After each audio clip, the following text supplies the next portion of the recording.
फरमान ए दरबार ए जनता, यूं ही कोई शख्स एक्स मुस्लिम नहीं बनता। नमस्कार आदाब साथियों, मैं हूं आपके साथ जफर हेरेटिक, आपका दोस्त, आपका होस्ट।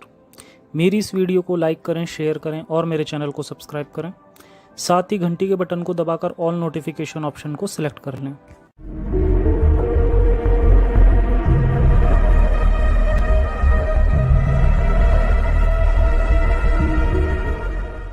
क्या आप भी आज़ाद ख्याल इंडियन एक्स मुस्लिम हैं?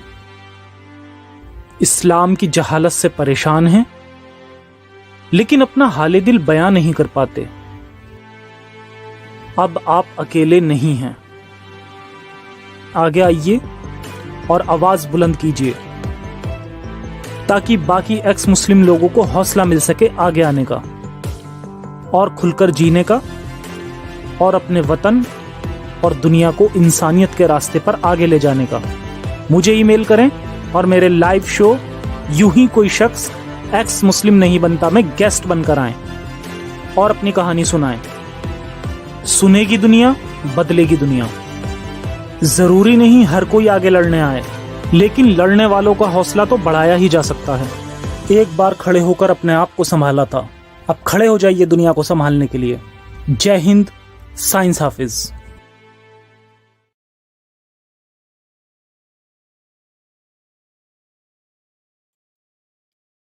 नमस्कार आदाब, मैं हूं जफर हेरेटिक और एक बार फिर से बहुत बहुत स्वागत है आपका मेरे शो यूं ही कोई शख्स मुल्हिद नहीं बनता, जिसमें मेरी कोशिश है कि ज्यादा से ज्यादा एक्स मुस्लिम लोगों की कहानियां आपके सामने लाई जाएं ताकि एक्स मुस्लिम आवाम आगे आ पाए और हम सबको भी खुलकर जीने का मौका मिल पाए।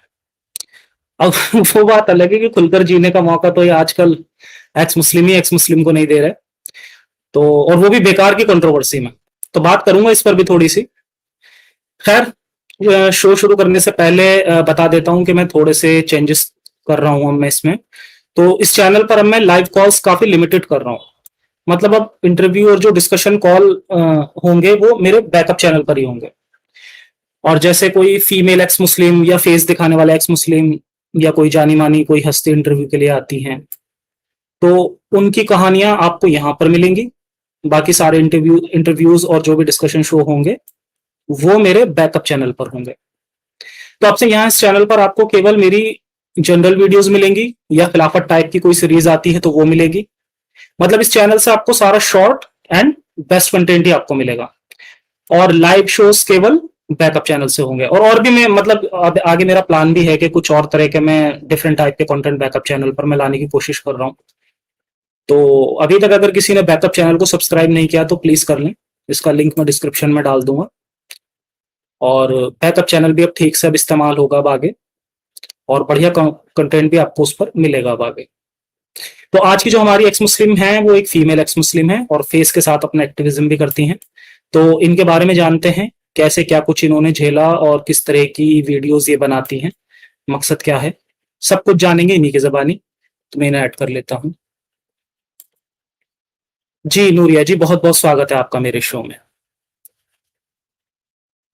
आप म्यूट हैं, आप म्यूट हैं। Oh sorry. शुक्रिया बहुत बहुत जफर, मुझे अपने शो पे बुलाने के लिए। जी थैंक्स अ लॉट। तो शो में आने के लिए बहुत बहुत शुक्रिया आपका, और मैं एक्चुअली कामना करता हूं कि आज आपकी स्टोरी सुनकर और भी जो फीमेल्स हैं वो आगे आएं, और इस्लाम जैसी आइडियोलॉजी जो कि फीमेल्स के लिए बहुत बेकार आइडियोलॉजी है, जो कि उनकी बिल्कुल रिस्पेक्ट नहीं करती और उन्हें किसी तरह का हक नहीं देता है। ये उन्हें सिर्फ एक, मतलब अगर मैं साफ लफ्जों में कहूं तो एक बच्चे पैदा करने की मशीन से ज्यादा कुछ नहीं समझा जाता। जी, तो हम चाहते हैं कि फीमेल्स सुने, समझें और इससे बाहर निकलने की कोशिश करें और फ्री थिंकिंग की ओर बढ़ें। अच्छा, तो नूरिया जी, सवालों का सिलसिला हम शुरू करेंगे। उससे पहले बस मैं आपके 2 से 3 मिनट आप मुझे दीजिए, मैं जरा कुछ लोगों की कंफ्यूजन चल रही है वो जरा मैं पूरी कर देता हूँ जरा। एक, कोई बात नहीं। हाँ आप म्यूट कर सकती हैं अपना आपको तब तक। बिल्कुल। जी, तो एक खातून का फेक एक्स मुस्लिम होने का मामला चल रहा था। आरोप था कि वो खातून नहीं लड़का है, और ऑब्वियस सी बात है कि भाई अगर कोई जेंडर को लेकर झूठ बोल सकता है तो इसकी भी क्या गारंटी कि आपने जो एक्स मुस्लिम होने के लिए मतलब अपना बताया था वो सच हो या ना हो। अच्छा, इनका जो कंटेंट था उसे भी हेटफुल कहा जा रहा था, कुछ लोगों ने बताया था, मैंने नहीं देखा, मुझे वक्त भी नहीं होता इतना। चलो खैर कोई बात नहीं, हमें जेंडर से कोई प्रॉब्लम भी नहीं है, और मैंने भी अपनी तरफ से ऐसा कोई एक्शन नहीं लिया। हालांकि मैंने एफबी पर उन मोहतरमा से बात भी की और उन्हें कहा कि आप मेरे साथ में एक प्राइवेट डिस्कशन कर लें विद फेस। तो उन्होंने खुद कहा कि हाँ मैं बात करूंगी, और तब तक आप मेरी अपने साथ में मतलब जो वीडियोस हैं आप उन्हें हटा दो, प्राइवेट कर दो, खुद कहा उन्होंने। तो मैंने उनकी अपने साथ में जो भी कुछ वीडियोस थी उन्हें मैंने ओनली मेंबर सेट करके और एक पोस्ट डाल दी कि जब ये पर्सनल वीडियो कॉल कर लेंगी तब मैं इसे वापस से पब्लिक कर दूंगा। तो खैर मैं अभी भी वेट कर रहा हूं उनका, जैसे ही वो तैयार होंगी इसके लिए मैं वापस से वीडियो पब्लिक कर दूंगा और पोस्ट डालकर सबको बता भी दूंगा। तब तक उस टाइम तक मेरी तरफ से आप रेड सिग्नल ही समझें, अब वो करें या ना करें तब तक आप लोग भी अपनी समझ से डिसाइड करें, मेरा इसमें कोई बीच भी नहीं है। तो बस इतना मामला है। अच्छा, इस पर एक मुझे ये भी आइडिया आया फिर कि क्यों ना हम एक सर्टिफाई एक्स मुस्लिम की कॉन्सेप्ट पर सोचें, जस्ट आइडिया। तो मैंने वोटिंग पोल बनाया कि ह्यूमन विद साइंस चैनल, क्योंकि किसी रिलीजन से ताल्लुक नहीं रखते, तो उन्हें जो एक्स मुस्लिम कॉल करके अपने डॉक्यूमेंट्स के साथ वीडियो कॉल कर लें वो उन्हें सर्टिफाई कर सकते हैं। डॉक्यूमेंट्स मतलब भेजने भी नहीं है, बस कॉल पर दिखाने हैं, और मतलब वो कोई कॉल रिकॉर्ड भी नहीं होगी, स्क्रीनशॉट भी नहीं लिया जाएगा। बल्कि इससे पहले हम मतलब ये भी कर सकते हैं कि हम एक इंटरव्यू ही ले लें, जरूरी नहीं है कि हम उनकी आइडेंटिटी ही एक्सपोज करें, हो सकता है पहले हम एक इंटरव्यू भी ले लें। आइडिया था, और भी कई ऑप्शंस हो सकते हैं, जस्ट एक आइडिया था, तो लोगों के सजेशन मैंने मांगे। तो आइडिया में मैंने ये भी रखा था कि हम कोई गाइडलाइंस नहीं बनाएंगे, जो जैसे काम कर रहा है वैसे करते रहें और सर्टिफाई हो सकते हैं। फिर भी अगर कोई नहीं होना चाहता for an number of reasons like security and all, तो हम उसे कोई झूठा एक्स मुस्लिम भी नहीं कह रहे, हम ऐसा नहीं है कि हम उसे कोई टैग दे देंगे, it will be optional, it will not be mandatory. तो आइडिया तो यही है कि फेक लोग जो हैं वो फिल्टर हो जाएं, लेकिन अगर कोई सर्टिफाई ना होकर भी नफरत नहीं फैला रहा है तो इट्स गुड, हम उसे भाई क्यों फेक कहें। और अगर कोई नफरत भी फैला रहा है और सर्टिफाई भी नहीं है तो फिर तो वो पक्का ही फेक होगा ना। और बस ये भी है कि भाई जो बहुत सारे रैशनल टाइप के मोमिन लोग हैं वो ह्यूमन विद साइंस को इंपॉर्टेंस देते हैं, तो जो वहां से सर्टिफाई होगा उस पर थोड़ा उनका भरोसा बढ़ जाएगा, तो लोग थोड़ा जल्दी एक्स मुस्लिम बनेंगे। तो आइडिया का रीजन यही था कि जब कोई झूठा एक्स मुस्लिम एक्सपोज होता है तो मोमिन सभी को कह देते हैं भाई सभी झूठे हैं, तो बस इसलिए। पोस्ट भी खैर अभी चैनल पर पड़ी है, तो वो भी अभी आप जाकर देख सकते हैं और खुद पता लगा सकते हैं। अच्छा, अब ये आइडिया मैंने लोगों से पूछा और किसी ने इसका आधा पार्ट ट्विटर पर शेयर कर दिया कि देखो ये तो सर्टिफिकेट बांट रहे हैं झूठे और सच्चे एक्स मुस्लिम का। इस पर हमारे पुराने एक्स मुस्लिम चचा अटैक मोड में आ गए। अच्छा, मैंने उन्हें बहुत समझाया कि भाई देखो ये एक आइडिया है और किसी ने आधी पोस्ट शेयर कर दी है, फुल पोस्ट का लिंक भी दिया मैंने उन्हें ट्विटर पर ही, और उनसे कहा कि इस पर आप भी अपनी राय दो, इसे इंप्रूव करते हैं। लेकिन भैया वो तो एकदम फुल अटैक मोड में आ गए। तो चचा ने 2 मिनट में पोस्ट खोलकर नहीं पढ़ी, लेकिन उस पर 2 घंटे की स्ट्रीम कर ली इसी बात पर, और फिर कह रहे हैं कि ये कितनी घटिया इंग्लिश में लिखा है। अरे चचा, वो पोस्ट मैंने हिंदी में लिखी थी और फिर इतना टाइम था नहीं मेरे पास, तो मैंने बस गूगल ट्रांसलेट कर लिया था उसमें। तो मैं भी मानता हूँ कि मेरी जो इंग्लिश है इतनी अच्छी नहीं है। नूरिया जी हैं, उनकी अच्छी इंग्लिश है, वो कर रही हैं चैनल पे, अपने इंग्लिश चैनल भी है उनका, मेरी अच्छी होती तो मैं भी करता, लेकिन खैर वो मेरे पास टाइम नहीं था, मैंने वैसे ही बस जल्दी जल्दी में उठा के गूगल से ट्रांसलेट कर लिया था।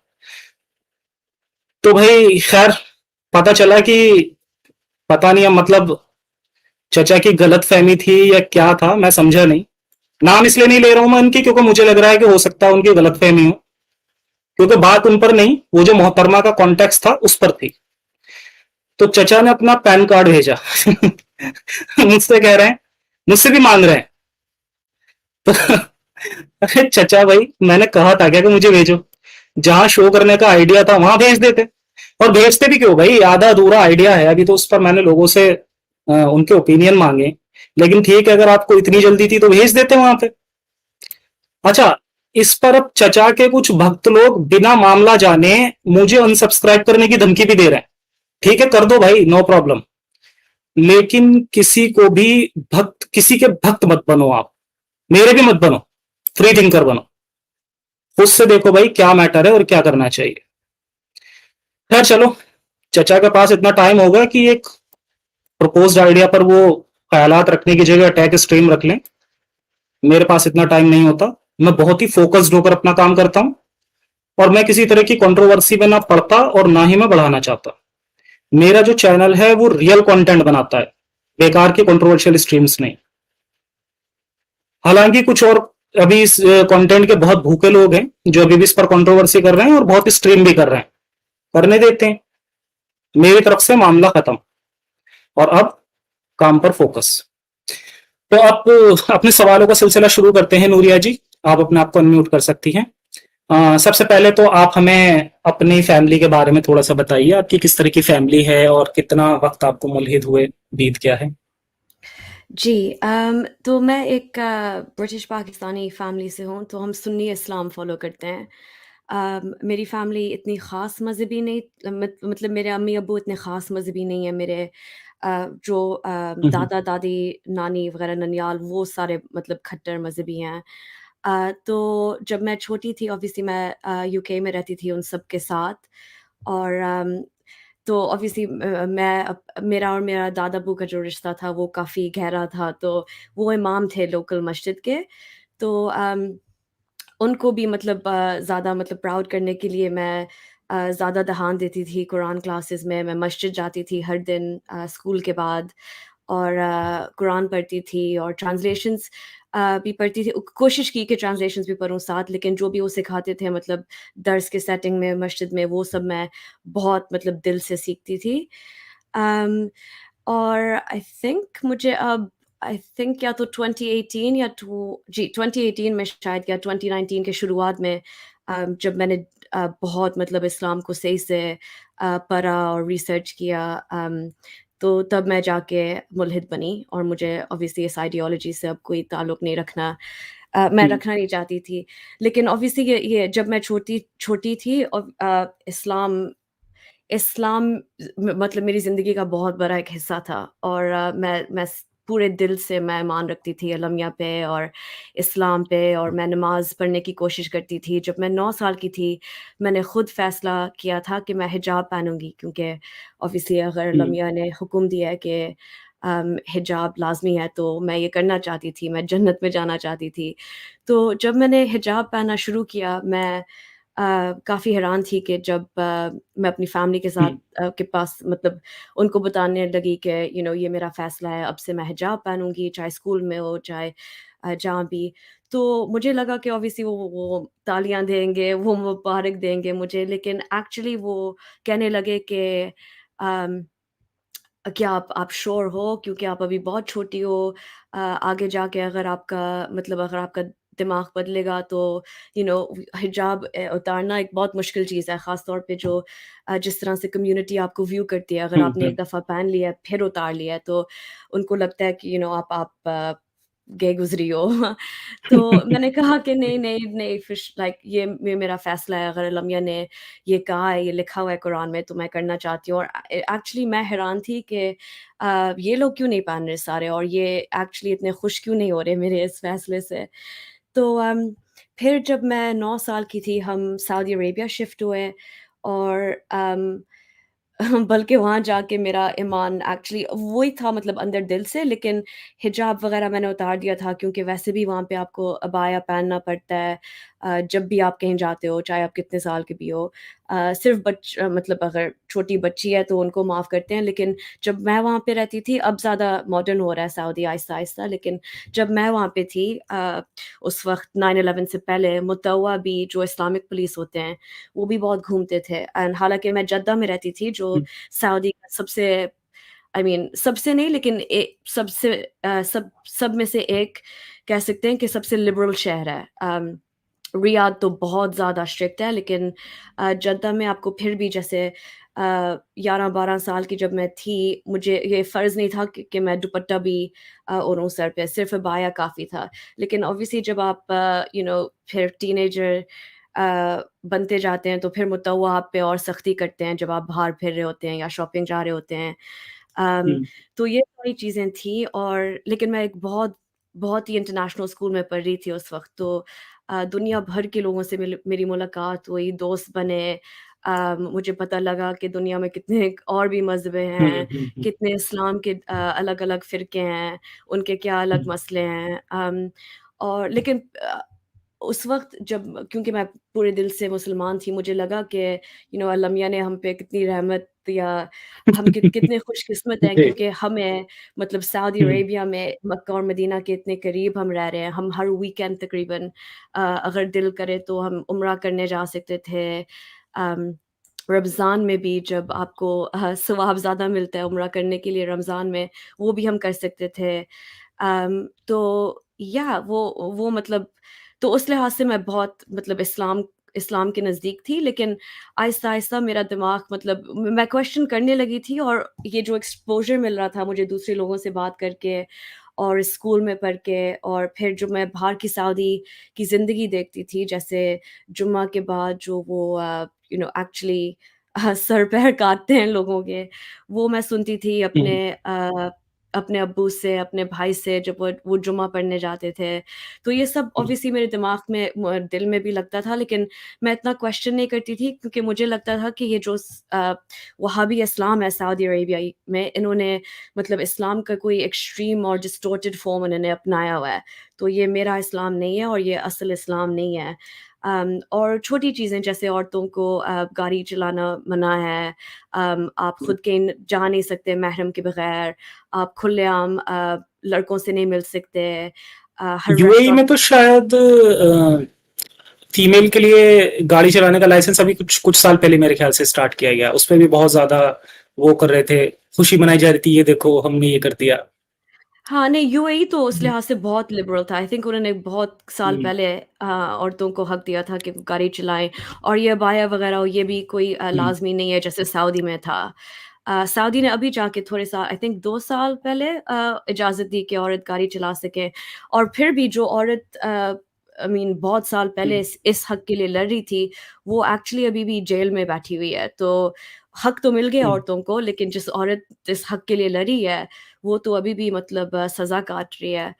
अम, हुँ, हाँ, तो बेसिकली ये जो छोटी चीज़ें थी सऊदी में मैंने नोट की थे लेकिन ऑब्वियसली मेरा ईमान सच्चा था एंड मैं पूरे दिल से मानती थी और ऑब्वियसली मक्का और ये हज उम्रे वग़ैरह करके और ज़ियारतें करते करते हम मदीना गए, मक्का गए, हमने सारे वो जो साइट्स देखे थे कि हुँ, अम प्रॉफ़ेट मोहम्मद को पहला हुँ, रेवलेशन कहाँ मिला ये वो।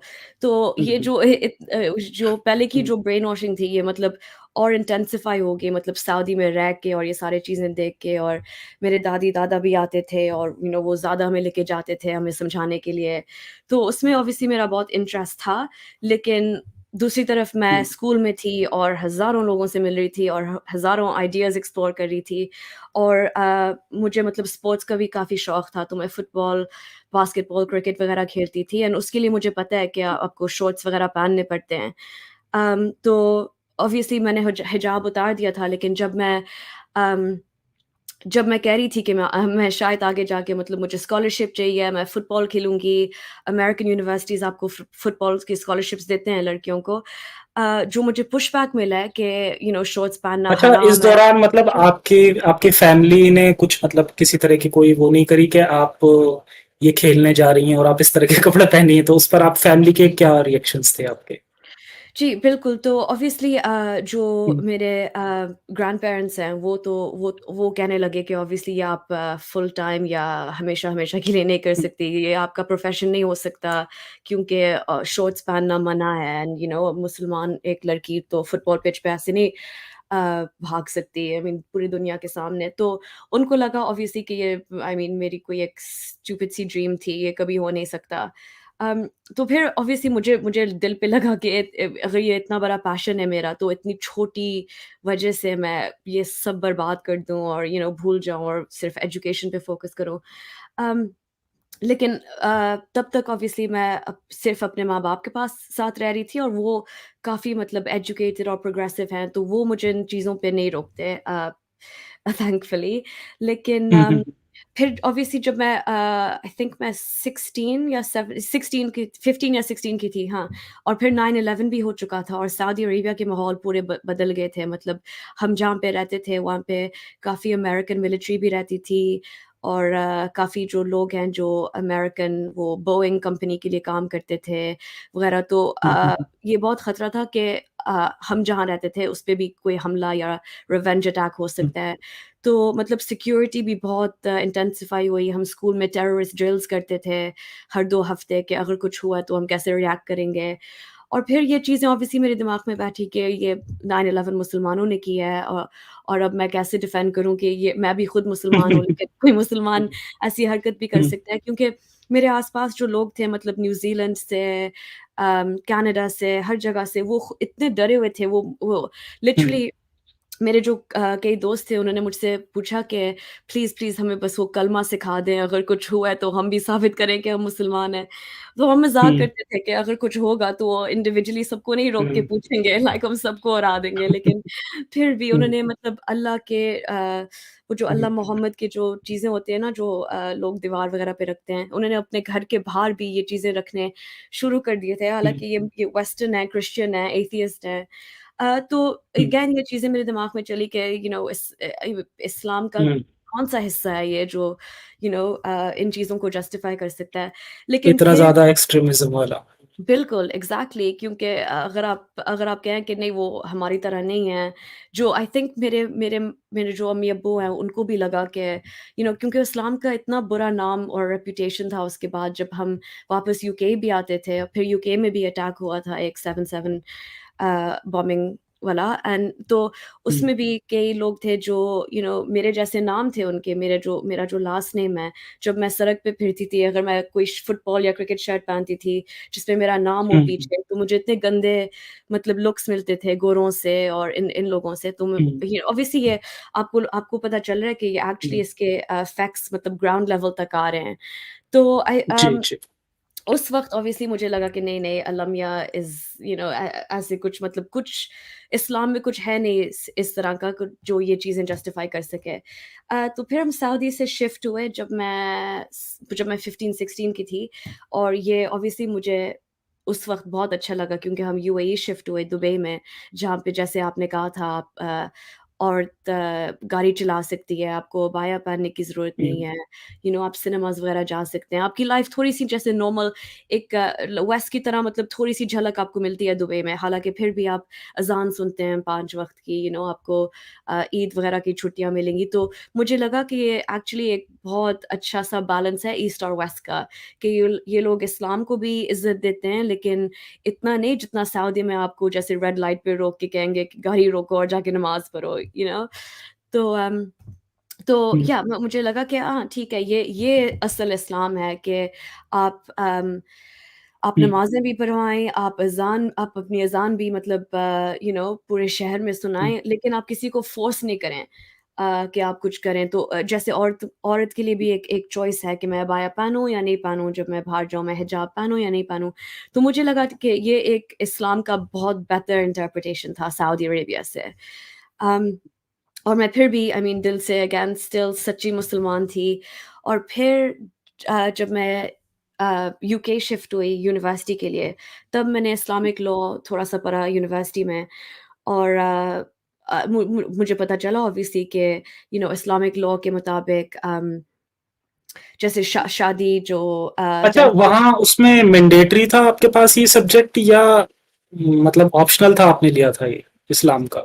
ये यूनिवर्सिटी में ये एक ऑप्शनल मॉड्यूल था। तो मैंने लॉ हुँ, और हुँ, इकोनॉमिक्स पढ़ा है, लेकिन लॉ के अंदर जिस यूनिवर्सिटी में मैं गई, मैंने उस यूनिवर्सिटी को स्पेसिफिकली चुना था क्योंकि वो इस्लामिक लॉ हुँ, और साउथ एशिया, इंडिया, हुँ, पाकिस्तान वगैरह के लीगल सिस्टम्स को भी स्टडी करते हैं। तो मुझे उसमें ज़्यादा शौक था क्योंकि ऑब्वियसली मैं मिडल हुँ, ईस्ट में बड़ी हुई एंड मैं साउथ एशिया से हूँ, तो ये मेरे लिए बहुत रेलेवेंट था।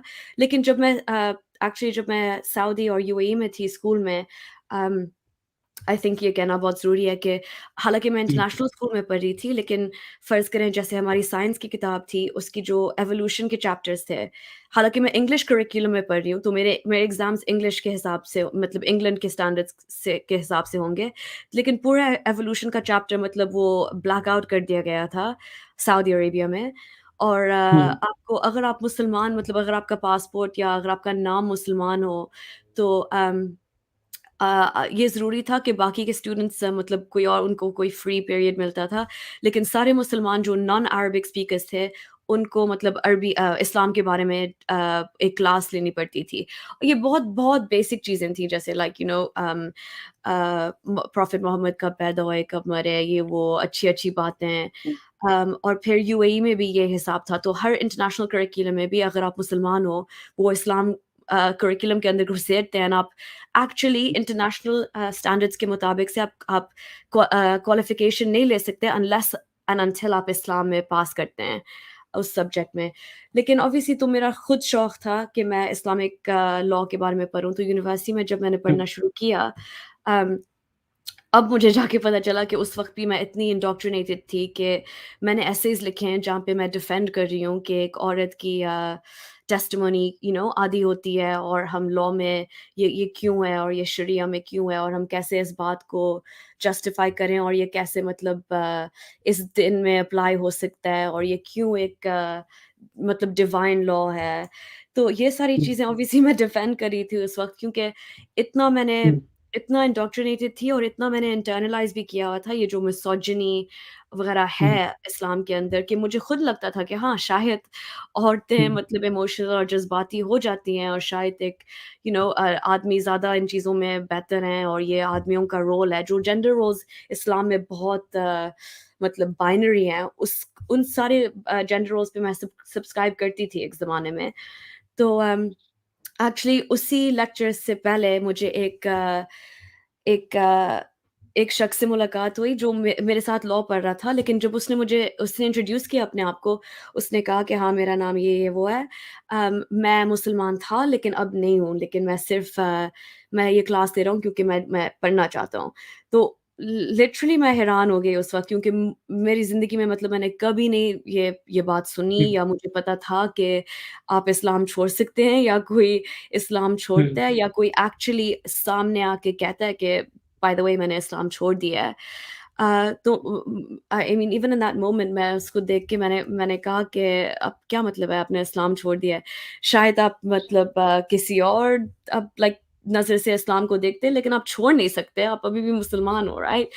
एंड ही वाज़ लाइक हुँ, नो, नो, नो लाइक मैं नहीं हूँ एंड आई वाज़ लाइक ठीक है, हुँ, तो फिर मैंने भी उसको एक मतलब बुरी नज़र से देख के मैं अंदर चली गई। आई वाज़ लाइक ये बंदा तो हुँ, पागल है पता नहीं। तो फिर वो मतलब दैट वाज़ वो पहला इंस्टेंस था जो मैंने हुँ, मतलब एक्स मुस्लिम वो हालाँकि उसने टर्म एक्स मुस्लिम हुँ, इस्तेमाल भी नहीं किया, लेकिन वो that was my first exposure कि कोई एक्चुअली इस्लाम को पीछे रख के अपनी इस्लाम ज़िंदगी को छोड़ भी सकता है। जी, हुँ, जी। तो फिर हुँ, फ़ास्ट फॉरवर्ड करती हूँ थोड़ा क्योंकि इट्स हुँ, गेटिंग लॉन्ग लेकिन तो फिर मैं वापस गई यूएई यूनिवर्सिटी के बाद क्योंकि मेरे हुँ, अम्मी-अब्बू वहीं पे रह रहे थे और आई थिंक 1 या डेढ़ साल बाद मेरी शादी हुई, वो कोई ज़बरदस्ती से नहीं हुई मतलब मेरी खुद की मर्ज़ी थी। लेकिन लाइक मतलब हनीमून के बिल्कुल बाद वो आई मीन जो इंसान था वो बिल्कुल उसने दूसरा रूप दिखाया अपना। तो जो मुझे लग रहा है कि ऑब्वियसली मेंटल हेल्थ की कोई चीज़ें मुझसे छुपाई गई थी उस वक़्त फैमिली के हिसाब से भी। तो मुझे लाइक बहुत जल्दी पता चल गया कि लाइक ये हम लाइक ये सही नहीं हो सकता और ये शादी चलने नहीं वाली। तो ऑब्वियसली लेवल्स थे लाइक इमोशनल अब्यूज़ था, फाइनेंशियल अब्यूज़ था, वो मैं सब सह रही थी क्योंकि ऑब्वियसली हमारे कल्चर में अगर आप एक दफ़ा शादी कर लें कोई कोई चाहता नहीं है कि आप आपकी तलाक हो और आप अपने फैमिली पे इतना मतलब शर्म लाएँ, शर्म जो वो कहते हैं या ये वो और मैं इतनी यंग हूँ और तलाक का जो डिवोर्सी का जो लेबल है बहुत टबू है हमारी सोसाइटी में। अम, हुँ, राइट, सो राइट। उस वज़ह ये से सही कहा ऑब्वियसली आपने। जी, जी। तो हुँ, उस वज़ह से ऑब्वियसली ये सारे ख़यालात मेरे दिमाग में आ रहे थे कि ओह! ये मेरा फ़ैसला था, मुझे इसको कामयाब बनाना है किसी भी तरह से। अगर अगर मैं हार मान लूँ और कह दूँ कि ये शादी नहीं चलेगी, तो ऑब्वियसली मेरी फ़ैमिली पे क्या बीतेगी और दादी-दादी नन वो र ये सब बातें मतलब मेरे ज़हन में आ रही थी। तो फिर जब बात मतलब बहुत हुँ। आगे गई और फ़िज़िकल वायलेंस का भी डर था और मुझे लगा कि इस घर में अब मुझे मतलब मैं बिल्कुल महफ़ूज़ नहीं हूँ। तो फिर मुझे लगा कि ओके मुझे निकलना है यहाँ से और मैं वापस गई अपने अब्बू के घर। और जब मेरी ज़िंदगी मतलब थोड़ी स्टेबल होने लगी, मुझे नौकरी भी मिल गई और मुझे लगा कि हम मतलब साथ बैठ के मिलकर फैमिलीज़ आपस में कोई एमिकेबल सॉल्यूशन ढूँढ लेंगे अदालत जाने से पहले या ये सारी फॉर्मल चीज़ें करने से पहले। अम तो एक दिन मैं काम पे जा रही थी और मुझे कॉल आई पुलिस से कि मेरे ऊपर एक हुक्म डाला गया है ताज़ावजिया का। ताज़ावजिया एक अरबी लफ्ज़ है मतलब एक शरिया लॉ है हुँ, जिसमें आप ज़बरदस्ती अपनी बीवी को वापस अपने घर बुला सकते हैं और वो घर से बाहर निकल नहीं सकती आपकी इजाज़त के बगैर और ये पुलिस खुद अच्छा, आपको जी। ये शरिया का हिस्सा है ये चीज़। जी, जी।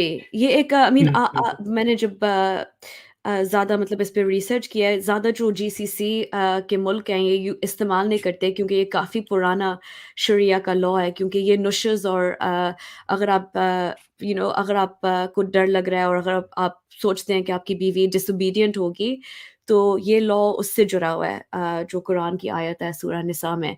तो बल I mean most countries GCC में वो इस्तेमाल नहीं करते, लेकिन इजिप्ट का एक एंशिएंट इजिप्ट में अभी अभी भी बातें जो अरबी में अल्फ़ाज़ है नुशुज़ का, जो डिसोबीडियंस है इजिप्ट में भी काफ़ी यूज़ करते हैं हुँ, आज भी। लेकिन बेसिकली कहीं भी आप अगर मिडल ईस्टर्न कंट्री में हैं और शरिया लॉ प्रिवेलेंट लॉ है उस कंट्री का, तो अगर आपके पास एक चालाक लॉयर है जो उसको साफ-साफ पता है कि एक औरत को कैसे वापस ला सकते हैं और उसकी मतलब आज़ादी कैसे छीन सकते हैं तो ये लॉ है जो वो इस्तेमाल कर सकते हैं, अगर वो करना चाहें। तो लाइक लाज़िम-सी बात है मुझे पता नहीं था, मैंने कभी सुना नहीं है था ताज़ा के बारे में। तो जब उसने कहा कि हम आपको ज़बरदस्ती मतलब गिरफ्तार करके वापस लेके जा सकते हैं। अम, ऑब्वियसली मैंने लॉ पढ़ा है इंग्लैंड में और मुझे लगा कि किसी भी हाल में कोई जज भी मुझे इस उस जगह भेज नहीं सकता जहाँ पे मैं सेफ नहीं फ़ील करती और जहाँ पे मेरी जान खतरे में है। और मेरे अम्मी-अब्बू भी ऑब्वियसली बिल्कुल एग्रीमेंट में थे मेरे साथ एंड उन्होंने कहा कि नहीं ये कभी हो नहीं सकता, आपको वापस वहाँ पे कभी नहीं भेजेंगे। लेकिन दुबई में हो सकता है, अगर आप एक्चुअली पुश करें इस चीज़ के लिए, वो आपको बार-बार, बार-बार कॉल करेंगे, आपको हरास करेंगे कि आप अपना पासपोर्ट दो उनके हवाले और फिर अम, वो हुँ, अगर आपने अदालत में तलाक का what's it called in Urdu अगर आपने मतलब तलाक का केस इश्यू नहीं किया मतलब आप सिर्फ़ और हुँ, सिर्फ़ इनकार कर सकते हैं इस हुक्म का, अगर आप तलाक का वो शुरू करें कोर्ट में। तो फिर ऑब्वियसली मेरे पास कोई और रास्ता नहीं था, तो मैंने तलाक इनिशिएट की कोर्ट में एंड मुझे लगा कि ये हुँ, आपस में बैठ के कुछ मसला हल नहीं होने वाला।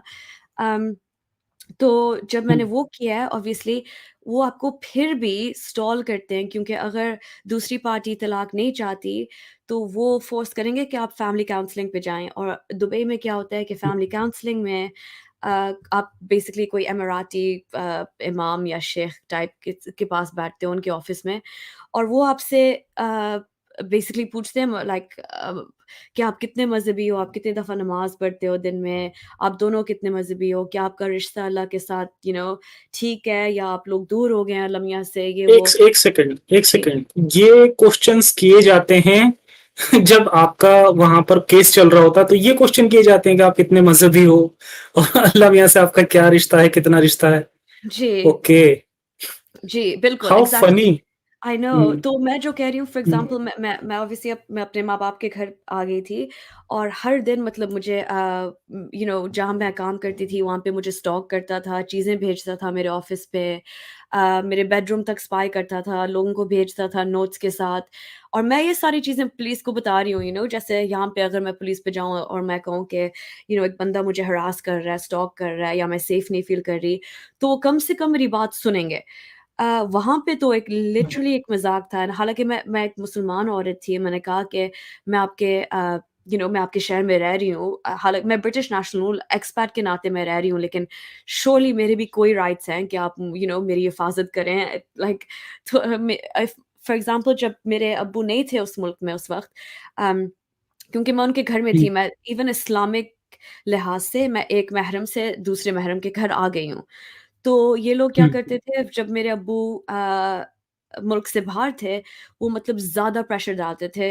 एक दफ़ा 4 पुलिस ऑफ़िसर्स मेरे घर तक आए एंड उन्होंने कहा कि अच्छा, हमारे हुँ, साथ आओ। जी।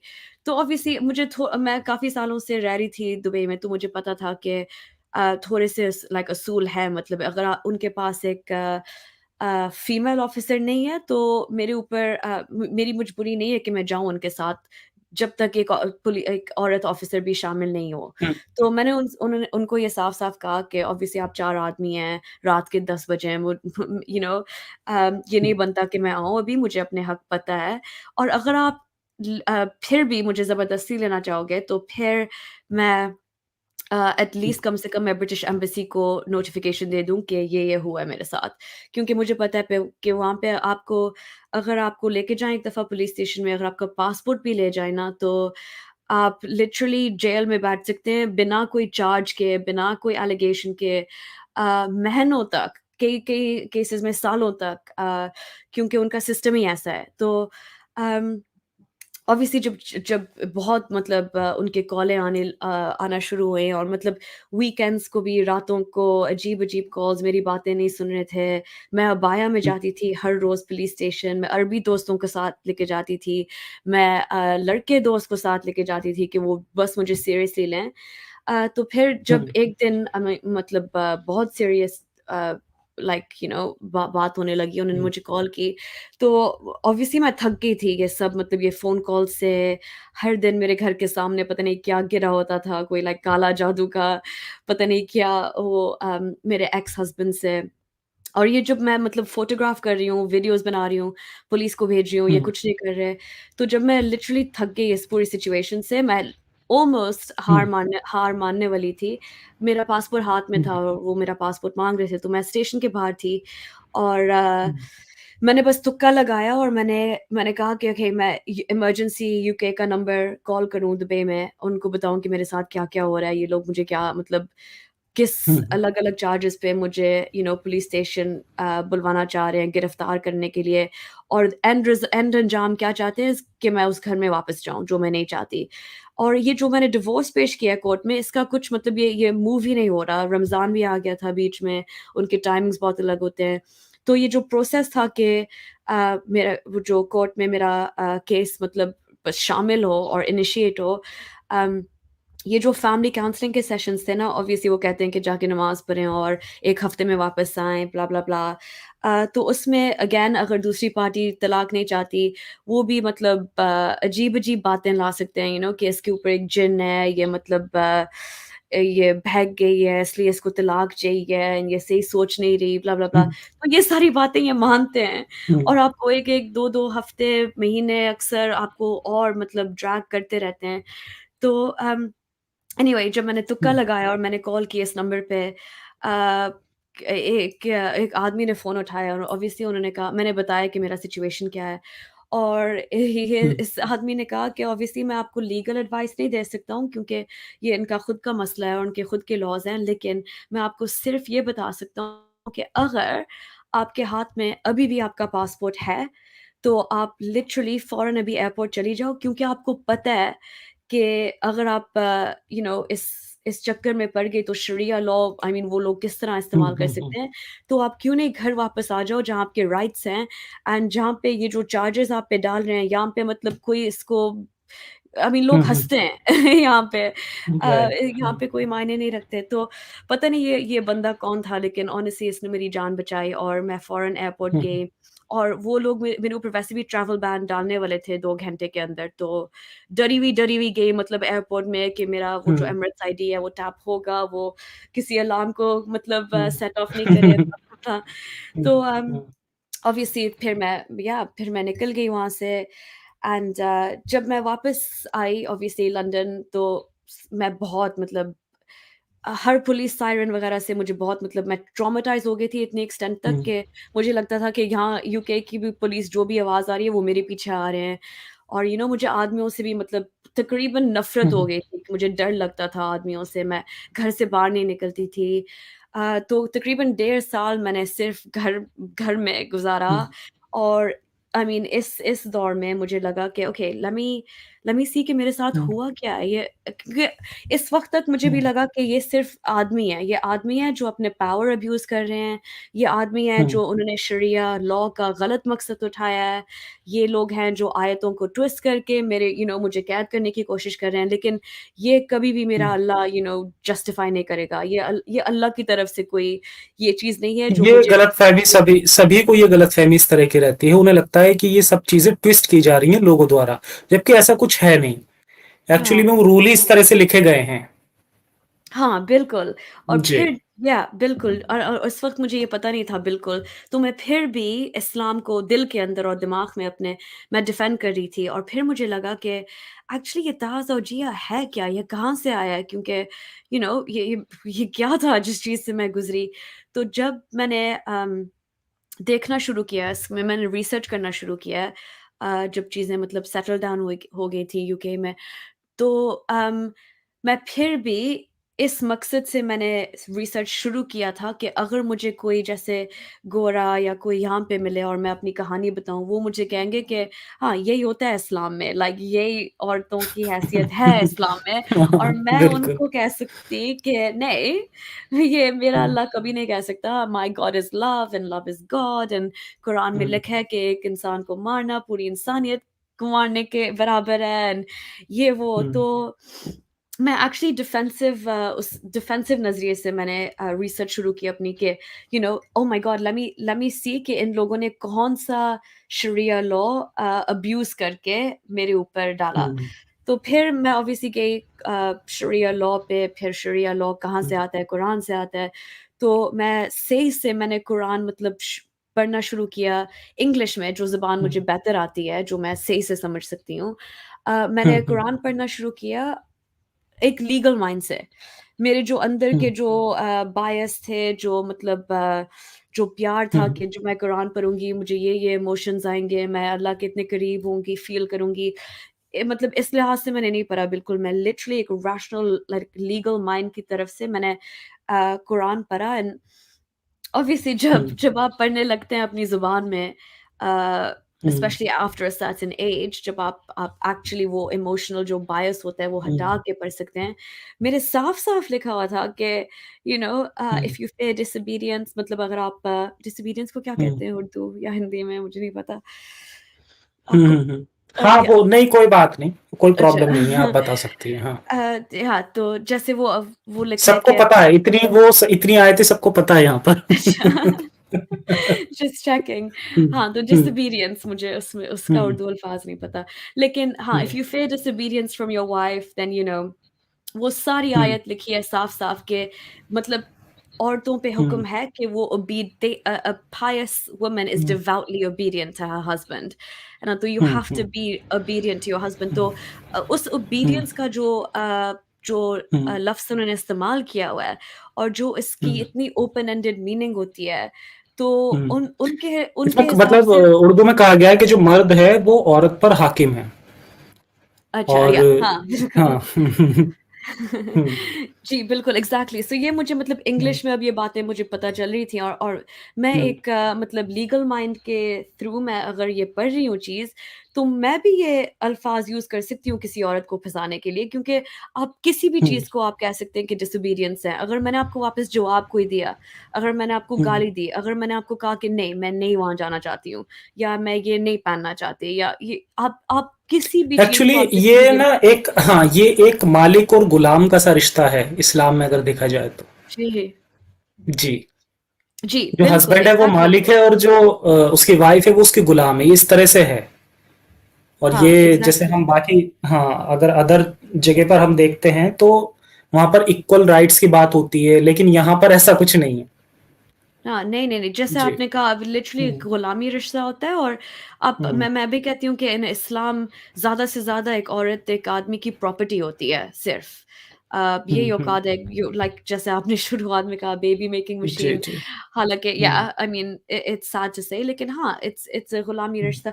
तो ये सारी बातें हुँ, ऑब्वियसली मुझे मुझे जब मेरे सामने थी इंग्लिश में, और मैं हुँ, हुँ, वो बायस मैंने हटा के पढ़ा, तो ये फिर आपका दिल हुँ, उतरता है, आपके लाइक आपके अंदर कुछ होता है कि ये सही नहीं है, ये एक्चुअली सा ये अगर मैं खुद डिफेंड करना चाहूँ, मैं कैसे करूँ? क्योंकि ना ये हदीस में हुँ, लिखा है, ये कुरान में लिखा है साफ-साफ। तो अगर हुँ। आप मान भी सकते हैं कि हदीस कहीं व्हाटएवर, कोई कोई दाइफ होते हैं, मतलब वो कोई लोगों ने लिखी हैं, वो, हाँ, वो जी, ज़ईफ़ हो गई हैं, ऐसी बातें करते जी, हैं। जी, बिल्कुल, कुरान एग्ज़ैक्टली, तो आप डिवाइन माने ना। बुक है ना। कुरान तो इटर्नल है, कुरान तो हुँ, किसी ने कभी बदला नहीं है, कुरान तो अलमिया का वही डायरेक्ट पैगाम है इंसानों को। और आप ये कह रहे हैं कि women are need to be devoutly obedient, and अगर इफ यू फेस डिसोबीडियंस, आप उनको मार सकते हैं। ये सारी चीज़ें ऑब्वियसली मुझे पता लगी। एंड फिर मुझे आसानी से पता चला, क्योंकि मैंने इस्लामिक लॉ पढ़ा हुआ था पहले से, कि शरिया हुँ, कुरान ही हुँ, से आता है। तो ये जो पहले मैं लिंक जब मैं बहुत मतलब दिल से मानती थी इस्लाम को, मैं इंडोक्ट्रिनेटेड थी, मुसलमान थी, तो मुझे ये लिंक मतलब नहीं, ये कनेक्शन मैं नहीं बना पा रही थी।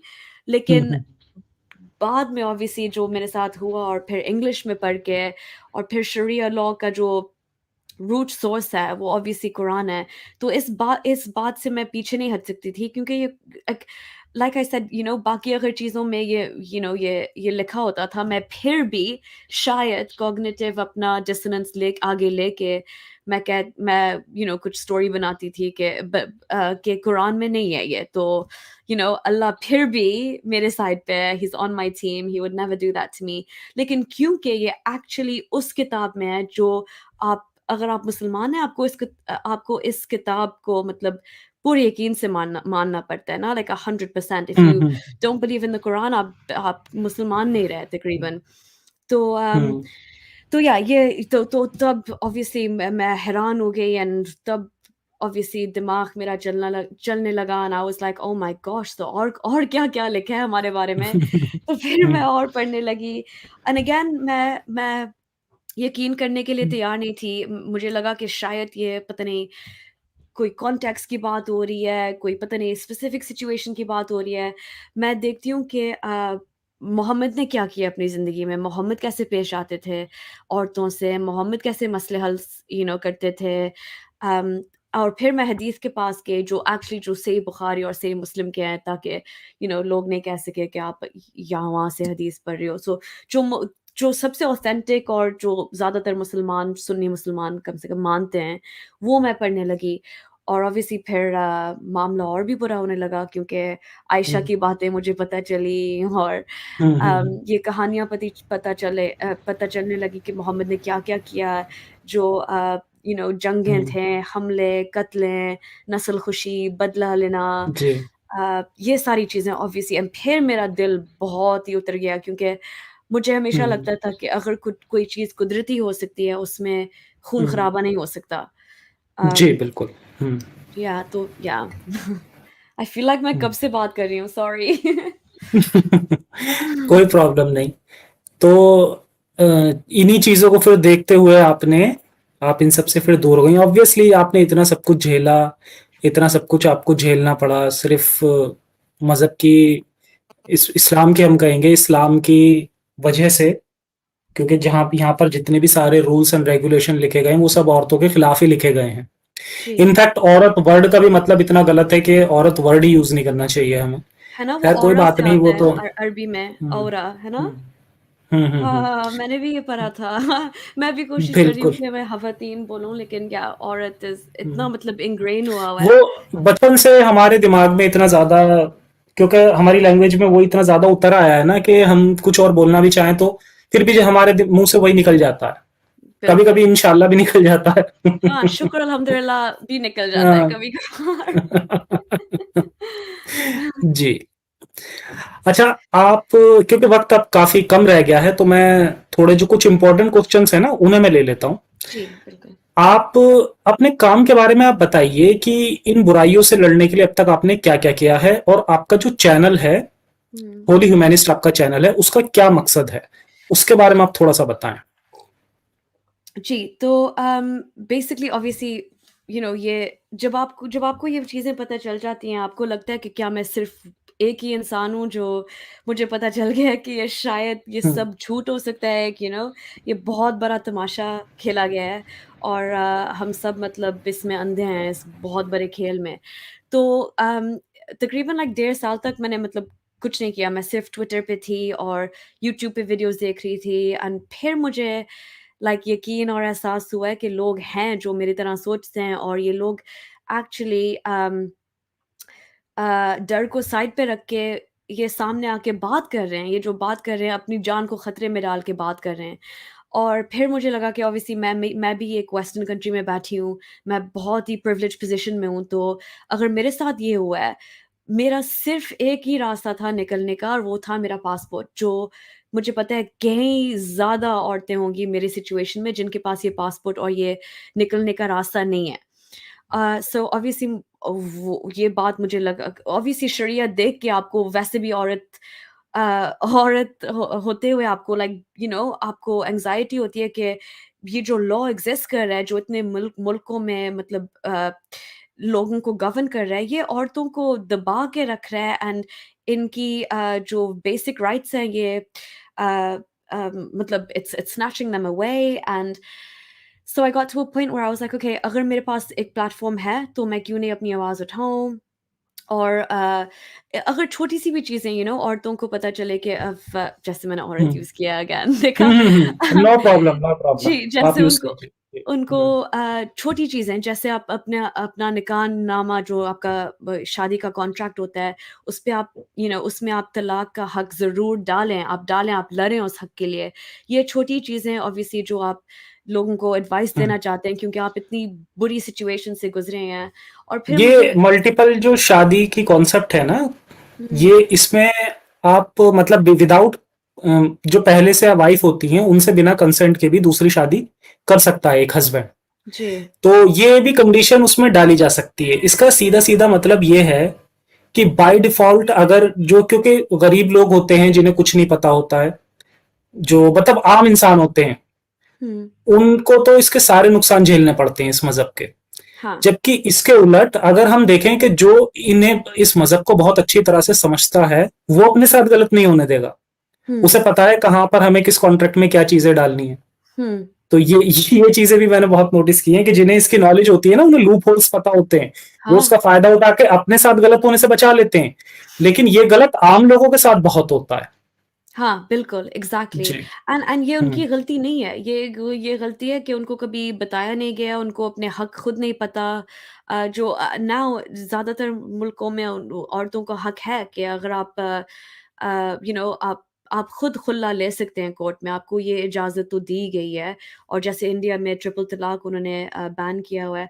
तो ये छोटी चीज़ें एक मुझे सेकंड, जी। आप कंटिन्यू कीजिए, मैं अभी आया, मैं जरा मैं म्यूट करके जा रहा हूं अपने आप को, आप प्लीज कंटिन्यू कीजिए अपना सवाल का जवाब। जी, ठीक है। तो या मैं भूल गई थी मैं क्या कह रही थी अब। लेकिन हाँ, बेसिकली जो ज़फ़र ने उससे पहले सवाल किया था मेरे चैनल के बारे में और एक्टिविज़्म के बारे में। मेरा ये मकसद है कि मेरा जो चैनल है होली ह्यूमनिस्ट अ, अभी by the way it's very early days, it's just I have only started 3 months ago. लेकिन मेरा ये मकसद है कि जो चीज़ें मैंने देखी थी या जब मैं इस्लाम से मेरा ईमान हट रहा था, जो चीज़ें मेरे लिए मायने रखती थी और जो मुझे बहुत ख़ास और गहरी लगीं कि ये इन वजहों से मैंने इस्लाम छोड़ा। जी, मेरा ये मकसद है कि ये मैं वही चीज़ें अम, मैं और ज़बरदस्ती मैं आपको मतलब कन्वर्ट या इस्लाम से हटाने की कोशिश नहीं कर रही। मेरा प्लेटफ़ॉर्म ज़्यादातर मेरी कोशिश है कि मैं औरतों तक पहुँचूँ औरतें क्या औरतों तक पहुँचूँ कहिए, क्योंकि कहिए आप। जी, जी। ये जो क्योंकि ये जो कनेक्शन है ना मुझे मुझे लगता है जो हुँ। ख़ास तौर पे साउथ एशिया में हमारी एक बिल्कुल, बहुत क्योंकि आपने इतना सब कुछ झेला है, बहुत जी, सही बात है आपकी। और ये इसी को हम इंसानियत कहते हैं कि जब एक इंसान एक बहुत कुछ झेलता है और वो उस चीज़ के लिए फिर आगे निकलता है लड़ने के लिए, कि जो कुछ मैंने झेला आगे वो किसी और को ना झेलना पड़े, इसी को जी, इंसानियत कहते हैं। तो ये बहुत जी। अच्छा आप काम कर रही हैं। जी, बहुत शुक्रिया, थैंक यू सो मच। जी, ब लेकिन बिल्कुल आई मीन लाइक मेरा फ़र्ज़ है ये कहना, अगर मैं नहीं कहूँगी, अगर मैं इतनी मतलब मैं सही सलामत यहाँ पे रह रही हूँ, अगर मेरी एक आवाज़ है, मेरी एक्सपीरियंस है और मैं कुछ नहीं कहूँ तो मैं कैसे सोऊँगी रात को? सो जी, ये ऑलमोस्ट एक फ़र्ज़ बन जाता है जब आप एक्चुअली देखते हैं, जैसे मैं कह रही थी साउथ एशिया में एक बहुत बड़ा मसला जहाँ तक मुझे लगता है, एक ये है कि हम ये जो सारी चीज़ें हो रही हैं सोसाइटी में जो बहुत मतलब गंदी, बुरी चीज़ें ये छोटी बच्चियों की शादियाँ, ये अम, मदरसे में जो होता है, ये जो रेप कल्चर है, ये जो विक्टिम ब्लेमिंग कल्चर है, ये सब मतलब हम अंधे होके कहते हैं कि ये हमारा कल्चर का हिस्सा है। लेकिन नहीं, इससे इस्लाम का बहुत बड़ा ताल्लुक है और मैं अपने चैनल में सिर्फ़ ये दिखाना चाह रही हूँ कि इन सारे मसलों को ना हम कल्चर का नाम दे सकते हैं क्योंकि इस कल्चर और इस्लाम साउथ एशिया में इतना करीब मतलब इतना जुड़ा हुआ है कि आप एक चीज़ की बात नहीं कर सकते दूसरी चीज़ के बगैर, if that makes sense. Culture और रिलिजन जी, मतलब बहुत इंटरट्वाइंड है। और ये जी, जैसे मेरे दोस्त हैं, मेरे जो जो यंग जवान लड़कियाँ हैं वेस्ट में भी जो रह रहे हैं, जो अपने आप को मुसलमान कहते हैं, मेरे जो वीडियोज़ हैं, मैं उनको छोटी-छोटी चीज़ें कह रही हूँ कि क्या आपको लगता है कि आप एक मर्द से आपकी अक्ल कम है? क्या आपको लगता है कि आपको आधा हिस्सा मिलना चाहिए ज़मीन जायदाद की व्हाटएवर? एंड जब उनके बाय डिफ़ॉल्ट उनके जवाब है नहीं, नहीं हम उनसे उनके बराबर हैं, तो आप जो एक्चुअल सोर्सेज़ दिखा रहे होते हैं ना कुरान के जो इसके बिल्कुल ऑपोज़िट कह रहे हैं, तो तब उनको एक्चुअली एक they have a moment of pause like उनको एक 1 सेकंड के लिए उनको लगता है कि एक्चुअली ये लिखा है? एंड अगर मैं सिर्फ़ इन औरतों से मतलब ये मैं अपने खुद एक्सपीरियंस देख के और उनको ये बातें बता के उनको एनकरेज करूँ कि मुझे लाइक अपने पोज़ीशन डिफेंड करने के लिए भी लाइक मुझे गलत साबित करने के लिए भी आप जाके अपने सोर्सेज़ पढ़ें। क्योंकि खुद जब आप जी, पढ़ेंगी, आप 21st सेंचुरी की औरत होके, आपको डेफ़िनिटली आपको गलत लगेगा, कुछ अंदर से सही नहीं लगेगा। और मुझे मैसेजेज़ आए हैं काफ़ी मेरे खुद जो मेरे सबसे अच्छे दोस्त हैं करीब, जो खुद अपने आप को मुसलमान मानते हैं एंड हालाँकि उनको शायद अच्छा भी नहीं लग रहा हो कि मैं क्या कह रही हूँ इंटरनेट पे सबके सामने, लेकिन प्राइवेटली वो मैसेज करते हैं कि थैंक यू सो मच क्योंकि आपने मुझे एट लीस्ट ये चीज़ दी है कि मैं जाके पढूँ, मैं और एजुकेट हूँ इस बारे में क्योंकि लाइक मैं सोचती थी इस बारे में लेकिन मैंने बस दिमाग के पीछे रख दिया था क्योंकि मैं मुसलमान हूँ, मैं ईद इज़ फन एंड जी, रमज़ान कैन बी फन और ये वो। लेकिन एक्चुअली जब हक की बात आती है, जब हैसियत की बात आती है, जब औकात की बात आती है तो फिर प्रॉब्लमैटिक ये चीज़ें उनके सामने आती हैं और उनके पास कोई रास्ता नहीं है डिफेंड करने के लिए एंड अगर वो मुसलमान अभी भी मतलब नाम से हैं तो दैट्स स्टिल फाइन लेकिन अगर उनका दिमाग खुले, ये मेरा मकसद है सिर्फ़ कि उनका दिमाग खुले। जी। जी, बहुत-बहुत शुक्रिया आपका। और मैं आपके चैनल का लिंक भी डिस्क्रिप्शन में डाल दूँगा। तो शुक्रिया। जितने भी हमारे व्यूअर्स हैं, प्लीज़ जाके एक बार इनका चैनल देखें, सब्सक्राइब करें। और क्या आप मतलब उर्दू में भी आप कंटेंट बनाने का है आपका प्लान? इस बारे में थोड़ा-सा बताएँ? जी, बिल्कुल ऑब्वियसली अभी तक मैं सिर्फ़ इंग्लिश में कर रही थी क्योंकि मैं तकरीबन वीडियोज़ बना रही थी जब मेरा दिल कर रहा था कि ओह! ये टॉपिक ये मेरे लिए बहुत मायने रखता था, मैं लोगों के साथ शेयर करूँ। तो मैं एक्चुअली बहुत स्लोली अपना एक्टिविज़्म शुरू कर रही थी, लेकिन it's got a lot of positive feedback and I know बहुत सारे लोग मुझे कह रहे हैं कि मैं उर्दू में भी करूँ। एंड मुझे पता है कि जो जो मेरी जो रीच जो मैं चाहती हूँ, ख़ास तौर पे जो औरतें साउथ सबकॉन्टिनेंट में हैं, मैं उन तक ये मैसेज पहुँचाऊँ, उसके लिए मुझे उर्दू में बात करना पड़ेगा। तो मैं ऑब्वियसली सिर्फ़ टाइम का मसला है अभी, वरना मैं बहुत जल्दी उर्दू में भी करने वाली हूँ ये सारे वीडियोज़। जी। If you guys can tolerate my Urdu, पता नहीं, प्रैक्टिस करनी पड़ेगी थोड़ी। नहीं नहीं, कोई भी प्रॉब्लम नहीं है, मैं तो बहुत इजीली समझ पा रहा हूँ। बाकी ओके, व्यूअर्स का नहीं कह सकता, बट आई डोंट थिंक इतनी बुरी उर्दू है आपकी, बहुत अच्छी बोल पा रही हैं आप। Thank you. अच्छा, तो अच्छा ये बताइए, वैसे आप मतलब एथीस्ट हैं या एग्नोस्टिक हैं, क्या मतलब अब इस समय क्या आपका? जी, आई मीन मैं किसी मज़हब में बिलीव नहीं रखती, मैं किसी खुदा में बिलीव नहीं रखती, मैं science, logic, evidence, rational in सब चीज़ों पे ध्यान देती हूँ। लाइक तो हम्म, एथियज़्म एंड एग्नोस्टिसिज्म मुझे लगता है कि दो वो खुद भी अलग चीज़ें हैं। एक नॉलेज के साथ डील करता है और एक बिलीफ के साथ डील करता है। तो belief wise I will say कि because I have no evidence for a god, उस लिहाज से मैं अपने आप को एथियस्ट कह सकती हूँ। कोई इंसान कह सकता है कि उनको 100% कुछ पता है, नहीं, तो इसलिए मैं कहूँगी कि उस लिहाज से मैं एग्नोस्टिक भी हूँ। अ, लेकिन हाँ, अगर एविडेंस हम्म, कभी ना किसी दिन पता नहीं खुदा की तरफ आएगा तो I will believe in God, लेकिन तब हम्म। तक मेरे जो वैल्यूज़ हैं वो एनलाइटनमेंट वैल्यूज़ हैं, व्हिच साइंस और इंक्वायरी और freedom of expression and freedom from religion, ये सारी चीज़ें मतलब ये मैं बहुत-बहुत मानती हूँ। अच्छा, आप ये बताएं कि अगर हम जैसे रिलीजन को हटा दें, तो क्या एथीज्म है, क्या वो दुनिया में पीस ला सकता है? आपकी इस पर क्या राय है? क्योंकि मोरालिटी जो है, उसके बारे में आपको क्या लगता है कि वो कहाँ से मिलेगी एथीस्ट लोगों को? सबके अपनी अलग अलग राय होती है, मैं ज्यादातर ये क्वेश्चन करता हूँ लोगों से, जी। तो आप इस पर अपनी राय बताएं। जी, देखिए मुझे नहीं लगता कि लाइक मज़हब और मोरालिटी का कोई मतलब इतना गहरा रिश्ता है। मुझे नहीं लगता कि मज़हब से नेसेसरीली आपको मोरालिटी मिलती है। जैसे फ़र्ज़ करें, पर्सनली फ़ॉर मी, मैं मुसलमान थी और मुझे पता था कि किसी की जान लेना, किसी को कत्ल करना, किसी से झूठ बोलना, किसी का दिल दुखाना, ये सब सब गलत बातें हैं। लेकिन अब इस्लाम छोड़ के भी मुझे ये पता है कि ये सब गलत बातें हैं, लेकिन इस्लाम ने ये चीज़ें मुझे सिखाई नहीं हैं। एंड आई थिंक ये क्या स्टीवन वाइनबर्ग शायद उसका नाम है, उसने कहा कि मज़हब के बगैर भी अच्छे लोग अच्छे काम करेंगे, बुरे लोग बुरे काम करेंगे, लेकिन अच्छे लोगों से बुरे काम करवाना सिर्फ़ मज़हब ही करवा सकता है। अम, जी तो जी। तो हम्म, इसमें भी मैं बहुत मानती हूँ, लेकिन अम या I think morality is something जो हमारे अंदर पहले से ही है। As a ji. स्पीशीज़, पता नहीं जो भी हमारे अंदर there is an inherent morality, और उससे मज़हब का कोई लेना-देना नहीं है बिल्कुल भी। हाँ, थोड़ा-सा आपको डर लगता है जब आप एक इस्लाम की तरह कोई मज़हब छोड़ते हैं, क्योंकि आपका पूरा वर्ल्ड व्यू वो मतलब कब्ज़ा कर लेता है। तो जब इस्लाम आप छोड़ते हैं, आपको लगता है कि एक्चुअली मेरा मॉरल कंपास है क्या? मेरे बाउंड्रीज़ क्या हैं? मैं किन चीज़ों को मानती हूँ, मैं किन लोगों के लिए लड़ूँगी। तो ऑब्वियसली मुझे मुझे ये चीज़ें खुद सोचनी पड़ी, लेकिन सिंपल सी बात है कि इंसान इंसानियत है, हम सब इंसान हैं, तो वो ह्यूमनिस्टिक वैल्यूज़ वैसे भी अप्लाई करते हैं, चाहे आप किसी भी मज़हब से हैं। और हाँ, तो या तो आई जी। Just don't think morality needs to come from a religion. I जैसे मेरी जो खुद की राय है ना, इट्स लाइक कुछ देखिए, बेसिक मोरालिटी तो हमें जानवरों में भी दिखती है।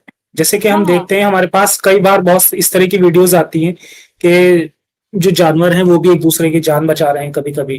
तो क्योंकि जी, वो इतने हाई इंटेलिजेंट भी नहीं है, तो उनके अंदर इंटेलिजेंसी भी बेसिक होती है, तो उनके अंदर मोरालिटी भी बेसिक ही होती है, तो वो बेसिक मोरालिटी तो हमें वहां भी दिखती है।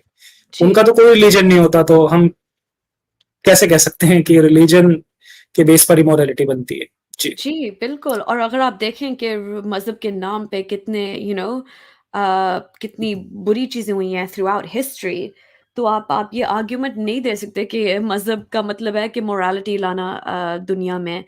और जहाँ तक मुझे लगता है कि लाइक स सब सब इंसान, एवरीबॉडी इज़ एंटाइटल्ड के टू देयर ओन ओपिनियन, सबकी राय हो सकती है। लेकिन अगर आपकी राय इस तरह है कि आप यू नो किसी और की बेसिक जो हक हैं जीने का वो छीन रहे हैं, तो फिर आपकी राय गलत है। जी, आप सबको हक दें जीने के लिए और ज़िंदगी खुद ब खुद आसान है, आपका मॉरल कंपास भी खुद ब खुद आपको मिल जाएगा आसानी से। और एक्चुअली आप ज़्यादा मतलब अब मैं अब now I sleep so much better at night, क्योंकि ये जो कुरान में जो इतनी नफ़रत आपके अंदर डाली जाती है बचपन से कि आप यहूदियों से, ईसाइयों से नफ़रत करें, आप जी, होमोसेक्सुअल से जी। नफ़रत करें। जब आप ये सब चीज़ें मतलब पीछे छोड़ जाते हैं इस्लाम के साथ, अब हुँ, अब अब आप सबसे एम्पैथाइज़ कर सकते हैं, आप सबसे प्यार कर सकते हैं, आप सबको इंसान समझ सकते हैं, क्योंकि आपका कोई अल्लाह नहीं कह रहा कि ये दुनिया के सबसे बुरे लोग हैं, या ये जहन्नम में जलेंगे पता नहीं कितने सालों तक। ये सब हट जाता है, और हुँ। एक्चुअली आप सब इंसानियत के लिए, आप जानवरों के लिए, आप प्लांट्स के लिए आपकी जो इज़्ज़त है ज़्यादा बढ़ जाती है, क्योंकि हम सब इस प्लैनेट पे हैं like for a short amount of time. So I don't know why we're having these stupid arguments. जी, जी। जी, तो नूरिया जी म अ, बहुत अच्छा लगा आपसे बात करके। मुझे लगता है कि अब हम आज के शो को अब हम यहीं पर ख़त्म करते हैं और बाकी कभी मौका लगा तो फिर आपको कभी डिस्कशन सीरीज़ में बुलाया जाएगा, जो हर संडे तो नहीं अब लेकिन किसी-किसी संडे होती है। तो उसमें हम कोई पार्टिकुलर एक टॉपिक लेकर उस पर फिर कभी डिस्कशन कर सकते हैं। जी, तो ठीक है। जाने से पहले जी, कोई मैसेज आप लोगों को देना चाहें तो बिल्कुल दे सकती हैं। कुछ ऐसा ख़ास मैसेज नहीं है जो मैं पहले नहीं कह चुकी, लेकिन ऑब्वियसली जस्ट अगर कोई औरत, मुसलमान औरतें अगर आप सुन रही हैं तो प्लीज़ आई मीन मेरे चैनल पे जाके, होली ह्यूमनिस्ट पे जाके मेरी बातें सुनें। अगर आपकी राय अलग है मुझसे, प्लीज़ मुझे बताएँ क्यों? और अगर मैं कह रही हूँ कि प्लीज़ आप ये आयतें पढ़ें, तो आप खुद जाके अपनी लैंग्वेज में पढ़ें। दिस इज़ ये मेरा मैसेज हमेशा होगा कि प्लीज़ आप कुरान इमोशनली डिटैच्ड होके एक दफ़ा सही से पढ़ें, एंड आप खुद सोचें कि क्या ये मेरी हैसियत है? ये जो मेरे अल्लाह ने जो मुझे दबा के रखा हुआ है इस कुरान की वज़ह से, क्या ये मैं डिज़र्व करती हूँ? स्पेशली अगर आप वेस्ट में रह रहे हैं, आप प्लीज़ ये कॉग्निटिव डिसोनेंस देखें, लाइक जो दुनिया बाहर चल रही है, जो आपके दिमाग में चल रहा है, जो आपका कुरान कह रहा है, ये सब एक बहुत बड़ा मिसमैच है। तो या please like that's my message only is जैसे किसने कहा, अबू सिना ने कहा है कि कुरान पढ़ेंगे तो खुद ब खुद लोग इस्लाम छोड़ देंगे। वही होगा जी। मैसेज मेरा। ये बहुत अच्छी बात इन्होंने कही है और एक चीज़ मुझे बहुत पसंद आई जो इन्होंने कहा, हम सभी कहते हैं अक्सर कि ठीक है आप पढ़ें इसे, लेकिन अपना जो वो अकीदा है ना, उसे एक तरफ रखने के बाद पढ़ें। क्योंकि अगर आप उसे अपने अकीदे को साथ लेकर पढ़ेंगे तो फिर तो आप हर हर जगह आप जस्टिफिकेशन ही लगाते चले जाओगे खुद ही। इसलिए थोड़ा-सा एक बार फ्री थिंकिंग के साथ में आप उसे पढ़ें। तब आपको बिल्कुल, समझ आएगा कि एक्चुअली में क्या है और क्या नहीं है। क्या आज़ाद हो जाएँ। जी। जी, बिल्कुल। तो थैंक यू सो मच जी, सफ़र, thank thank you you. So much Nuria ji आईं, बहुत समय दिया, बहुत कुछ जानने और सीखने के लिए उनसे मिला, उनकी कहानी के बारे में पता चला और बहुत अच्छा लगा आपसे बात करके। अपना ख़्याल रखिएगा, खुश जी, आप रहिएगा। भी, और आपका एटीट्यूड भी बिल्कुल सही है, आप ना इन ड्रामे में पड़ें, आप अपना काम करते रहें, आप बहुत अच्छे काम कर रहे हैं। जी, थैंक यू सो मच। मैं थैंक हमेशा यू। मेरी कोशिश यही रहती है कि मैं बेकार के जो ये कंट्रोवर्शियल इश्यूज़ मतलब जो चलते रहते हैं, मैं कभी भी इनमें नहीं पड़ता। तो मैं हमेशा अपना काम इसी तरह करता रहूँगा। व्यूअर्स को जी, भी मैं यकीन दिलाना चाहता हूँ कि मैं बिल्कुल, कभी आई भी एम इन चीज़ों में एग्ज़ैक्टली ना द पड़ूँगा। सेम, आई जी, कंप्लीटली एग्री। बिल्कुल। आप बिल्कुल सही कर रहे हैं। जी, थैंक यू सो और हम मच। सब हैं आपके साथ, I hope you know that, जो भी सब देख रहे हैं, हम सब हैं आपके बिल्कुल, साथ। बिल्कुल। Thank thank you you so so much. Much, bye. Thank you. सभी अपना ख़्याल रखें, खुश रहें, कट्टरता से बचें। सभी का शुक्रिया। जय हिंद, साइंस ऑफिस।